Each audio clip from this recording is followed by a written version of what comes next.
Luego les comento para que vayan, queda la licenciada Lucrecia Wagner y finalmente el secretario de Minería de la Nación, doctora, perdón, dije, bueno, perdón, disculpe. Estamos sensibles. Doctora, disculpe. Y finalmente, Daniel Jerez, secretario de Minería de la Nación. Luego escucharemos a los funcionarios del gobierno provincial. Buen día. Muchas gracias. Bueno, buen día a todos. Gracias a la comisión por esta invitación. La verdad que es un orgullo estar acá. Soy licenciado en Geología, recibido en la Universidad de La Plata hace 25 años. Con matrícula profesional del Consejo Superior y con un posgrado en Canadá sobre exploración minera y con una experiencia que abarca desde mis épocas de estudiante en Secretaría de Ambiente de la Municipalidad de La Plata a arqueología, hidrocarburos y minería. O sea, he pasado por diferentes áreas y como oriundo soy nacido en La Plata y acá hace ya desde el 95 viviendo, siempre me costó un poco entender la relación de Mendoza y el agua. Vengo de una provincia donde el agua nos tapa, una ciudad donde nos tapa. Entonces, me pareció muy importante trabajar con datos. Mendoza es la verdad el líder en eso, tiene una gran cantidad de información. Y esta presentación va a estar basada mayormente en los planes directores de los ríos que se publicaron en el año 2006 y realizados por el Departamento de Irrigación, Secretaría de Ganadería de la Nación y Naciones Unidas. Entonces, lo que va a ser mi presentación mayormente vamos a hablar del agua en Mendoza, de la oferta de agua y de la demanda. Y dado que esta comisión es por el tema de las modificaciones o los proyectos de modificaciones para la ley 7722, vamos a hablar sobre el agua en la industria minera en San Juan, el agua en la industria minera chilena y por último lo que es la huella del agua y su impacto económico, que significa cuánta agua usamos para nuestra vida diaria y qué impacto eso tiene desde el punto de vista del valor agregado que al producir cosas. Vamos a hablar entonces primero de Mendoza y su oferta de aguas superficiales. Y es importante aclarar esto de aguas superficiales porque Mendoza tradicionalmente basa toda su historia del agua en los cauces de sus ríos, lo cual no significa que es la mayor cantidad de agua potencial que tiene la provincia. Eso representa, según hidrogeólogos de Lina, tan solo el 1% del agua de Mendoza. El 99% es subterránea, pero claro, más difícil estudiar, más cara extraerla. Entonces, históricamente, y seguimos pensando en el agua superficial como el punto clave del desarrollo de la provincia de Mendoza. Tenemos en Mendoza 5 ríos que aprovechamos para irrigación. Río Mendoza, el mayor de ellos. Lo que hice, porque siempre se habla de millones de litros, de hectómetros, llevé toda una misma unidad para que nos podamos entender. El caudal, y estos son caudales históricos, presentes en lo que digo en los planes directores del año 2006, 45.000 litros para el río Mendoza, así diferentes tamaños, hasta el río Malargüe, el más chiquitito, pero tengámoslo en cuenta, con 10.000 litros por segundo, sobre todo más por el potencial que ese departamento tiene para el desarrollo minero también. Entonces es importante reconocer eso. Tenemos también otro río, el Río Grande, que no estamos aprovechando desde el punto de vista de irrigación, que en realidad tiene un caudal medio histórico mayor a los 100.000 litros por segundo, pero como es un río interprovincial, la cuota que tiene Mendoza por un acuerdo es de 34.000 litros por segundo. Estos datos fueron presentados en la mesa de diálogo hace unos años. Si alguno ya estuvo, bueno, son los datos, digamos, son históricos y esto no cambia. Esto nos da entonces un caudal promedio histórico para Mendoza, o sea, una oferta de agua superficial histórica promedio de más de 190.000 litros por segundo. Pero claro, no todos los años son iguales y Mendoza lo sabemos muy bien. Es más, este año lo sabemos súper bien porque Irrigación nos lo está haciendo recordar todos los días y bien que lo hace, que estamos en un año seco donde los caudales realmente están muy por debajo de esa media histórica que veíamos. Este año los caudales han bajado entre un 15 y creo que hasta un 40% en algunos de los casos. Eso nos da que la oferta pronosticada de agua superficiales para este verano es de casi 140.000 litros por segundo. ¿Y qué esto ya nos está diciendo algo? Bueno, tenemos un caudal promedio histórico y tenemos un año seco que es así. Entonces tenemos que empezar a ver esto en el tiempo y que son los ciclos hídricos naturales que existen en la naturaleza y que va a haber años húmedos y años secos. Esto es del plan director del río Mendoza, que es del 2006. Este año caeríamos donde está esa estrella, más o menos caudales similares a lo que veíamos a finales de la década del 60. Pero vean ustedes la gran variabilidad de los caudales. Y esto es porque hay ciclos hídricos secos, ciclos hídricos húmedos y algunos que podemos llamar los ciclos hídricos normales, que se aproximan al caudal promedio del río. ¿Qué esto me está marcando? Que si esto, que es la oferta de agua, está basado en la naturaleza y estos cambios son naturales, entonces lo que tengo que tener mucho cuidado en lo que proyecto va a ser mi demanda y controlar muy bien cómo yo voy a proyectar mi demanda en base a estas variaciones naturales que existen de los caudales históricamente. Vayamos entonces a la demanda de agua en la provincia.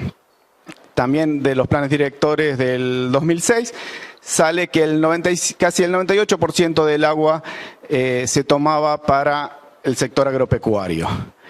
¿Y por qué tanta agua? Bueno, hay una demanda bruta de agua de más de 300.000 litros por segundo para poder abastecer finalmente en las fincas con 100.000, aproximadamente 100.000 litros por segundo. ¿Qué me está indicando eso? Que casi 2/3 partes del agua la estoy perdiendo en un sistema de irrigación antiguo y que no está impermeabilizado y por lo tanto el agua se infiltra o se evapora. O sea, yo estoy precisando 3 veces más agua que la que realmente llevo a la finca por no haber invertido en las últimas décadas en un sistema moderno de canalización e irrigación. También tenemos que tener en cuenta que se estima que el 15% de las fincas mendocinas están tecnificadas y por ende esta demanda neta, que es el agua que entra en la finca, también podría reducirse si llevamos a la tecnificación de riego para las fincas mendocinas. Después teníamos que poco más del 2% se utilizaba para potabilización y tan solo el 0,1% de uso industrial neto, y esto significa neto porque hay muchas industrias que toman el agua pero están obligadas por irrigación a devolverlas, entonces en realidad no hacen consumo, sino hacen manejo del agua y la devuelven, entonces por eso uso industrial neto. Entonces, para el año 2006, la demanda de agua neta era de casi 330.000 litros por segundo. Si ustedes se acuerdan los números que di antes, claramente hay una parte de toda esta agua que es abastecida por el agua subterránea. Y aquí como una nota para agregar, entonces la demanda neta de agua para riego podría ser cubierta. Si veíamos estos 100.000 litros por segundo y todavía los podemos bajar con tecnificación y podemos mejorar los sistemas de riego, podría incluso ser cubierta en un año seco como el de este año. Veamos ahora qué sucede en otras provincias. Veamos otra vez, hablando de aguas superficiales, qué pasa en la provincia de San Juan. Nosotros teníamos casi 200.000 litros por segundo, mientras que en San Juan tienen, lo que alguna vez escuché un sanjuanino, tenemos un río y medio. El río San Juan, que es mayor que el río Mendoza, 64.000 y algo litros por segundo de caudal histórico, y un río Hachal muy similar a lo que es el río Malargüe, casi el mismo caudal, 10.100 litros por segundo. Esto le da una oferta de agua superficial histórica de casi 75.000 litros por segundo. ¿Cómo utiliza sus aguas? ¿Cuáles son las demandas?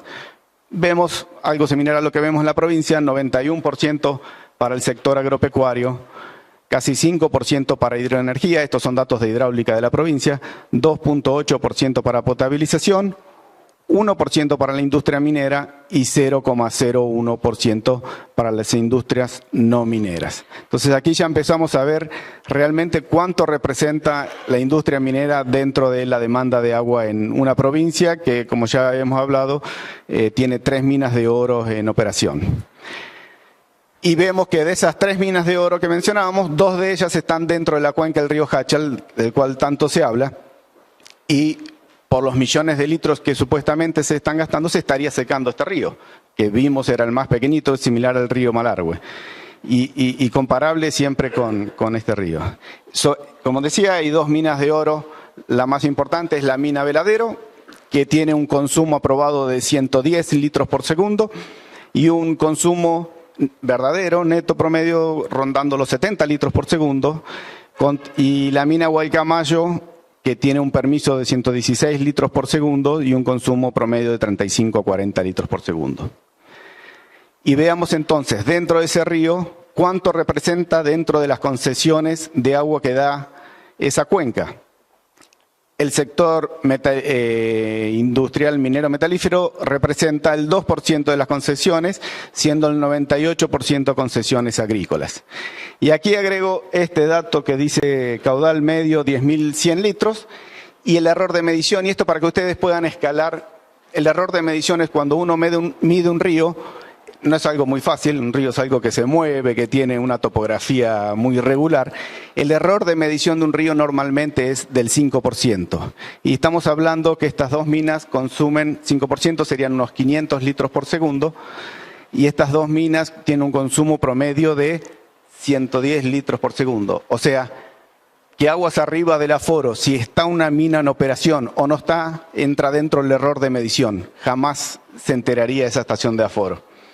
Si llevamos al consumo neto de la industria minera sanjuanina, que se agrega una tercera mina más pequeña, que es la mina Casposo, que consume unos 5 litros por segundo, podemos decir en general que el consumo neto de la industria minera metalífera sanjuanina es menor a 150 litros.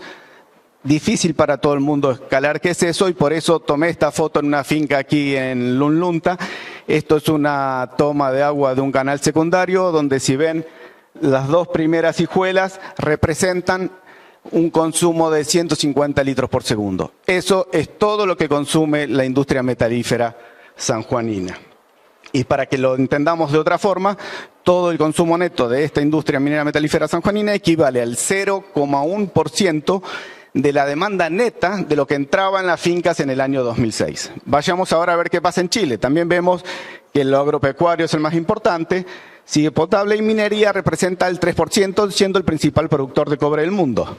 Y el consumo total de toda la industria minera es de unos 15.000 litros por segundo. Y para escalarlo nuevamente, si vemos este canal de riego llamado San Carlos en Santiago, es un canal de 20.000 litros por segundo. El agua que precisa toda la minería chilena es menor que lo que precisa ese caudal, y representa el 13% de lo que consumían las fincas mendocinas en el año 2006. Y esto sin considerar que el 76% es agua reciclada. Y por último, para redondear, vamos con la huella del agua, que es que nosotros utilizamos agua en cada uno de los productos que elaboramos todos los días. Y esto es importante tenerlo en cuenta. Y en el caso de Mendoza puse estos ejemplos. Para producir una botella de vino en general se consumen 720 litros de agua, y comparemos con 1 kilo de concentrado de cobre de 26. Y lo importante aquí es que si voy a consumir agua es entender cuál es el valor agregado que le voy a dar a esa agua, y ahí hay ejemplos con números de cómo se ve el sector agrícola o ganadero respecto al industrial minero. Y esto se puede ver en números.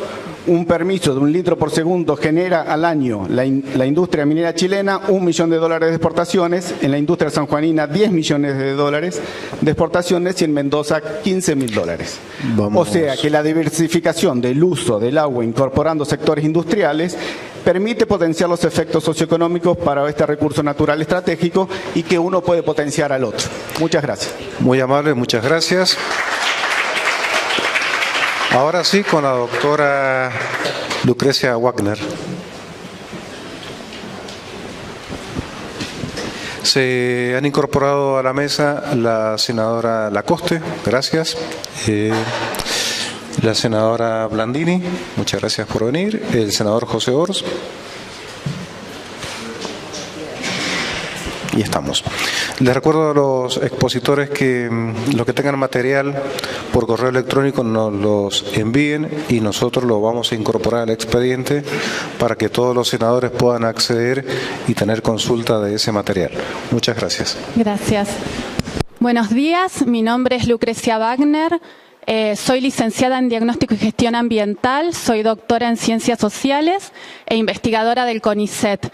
Me recibí en la Universidad Nacional del Centro de la Provincia de Buenos Aires, donde fui docente 8 años. Luego me trasladé a Mendoza y aquí he sido docente de la Universidad de Congreso en la carrera de Gestión Ambiental. Actualmente me desempeño en el posgrado de Gestión Ambiental Estratégica de la Universidad de Congreso y soy también docente del doctorado en Ciencias Sociales de la Universidad Nacional de Cuyo. Llegué a Mendoza en el año 2007, el mismo año en el que se sanciona la Ley 7722, con el objetivo de realizar mi tesis doctoral sobre los conflictos que estaban surgiendo por la potencial instalación de proyectos mineros aquí